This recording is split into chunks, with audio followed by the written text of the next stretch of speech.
আমরা আমাদের জায়গা থেকে দাবি তুলব যে আমরা আসলে প্রশাসন দিয়ে দেশ চলতে দেখতে চাই। সরকারের যে একটি দূরত্ব তৈরি হয়েছিল সেটি বাংলাদেশের জনগণ এই অভ্যুত্থানে প্রমাণ করে দিয়ে খুনি হাসিনাকে দেশ ছাড়া করেছে। আসিফ নাহিদ সহ এই অভ্যুত্থানে যারা সামনের সারিতে থেকে এই অভ্যুত্থানের নেতৃত্ব দিয়েছেন তাদেরকে সামনে রেখে তাদের উপরে আস্থা রেখে জনগণ রাজপথে নেমেছে এবং খুনি হাসিনাকে দেশ ছাড়া করেছে। জনপ্রতিনিধিরা যেভাবে জনগণের সাথে সম্পর্কিত তাদের সাথে যেভাবে মিশে, এটা কোনো আমরা কেন যারা ওই বিভিন্ন অফিসে বসে থাকে যত বড় অফিসারই হোক না কেন তাদের পক্ষে বোঝা সম্ভব না।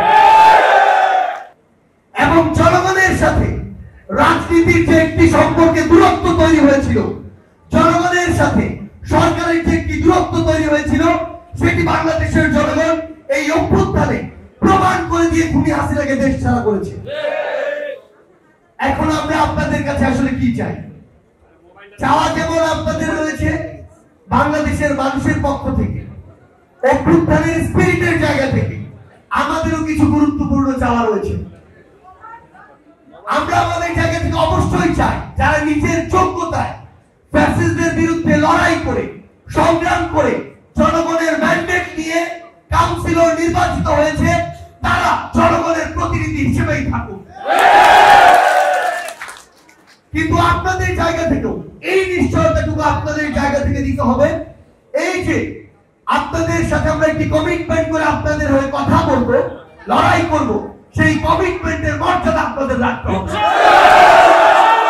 আমরা আপনাদেরকে স্পষ্ট করে একটি কথা বলি, আমরা যদি আমাদের জায়গা থেকে দেখি বা শুনি যে আপনাদের ভিতরে আপনাদের ওই লিস্টে এমন কেউ আছে যে ওই ফ্যাসিস্টদের সময়ে প্রত্যক্ষ বা পরোক্ষভাবে তাদেরকে সহায়তা করেছে, এই অভ্যুত্থানে যারা আন্দোলন করেছে তাদের বিপক্ষে ছিল, যারা বিগত 16 বছরে আমার অনেক ভাই যারা বিভিন্নভাবে শোষণের শিকার হয়েছে তাদেরকে প্রত্যক্ষ এবং পরোক্ষভাবে তাদের বিরুদ্ধে জুলুম করেছে, আমরা যদি এমন কাউকে আপনাদের ওই লিস্টে দেখি তাহলে মনে রাখবেন আপনারা আপনাদের জায়গা থেকে আমাদের সাথে ওই কমিটমেন্টের বিরুদ্ধে চলে যাবেন।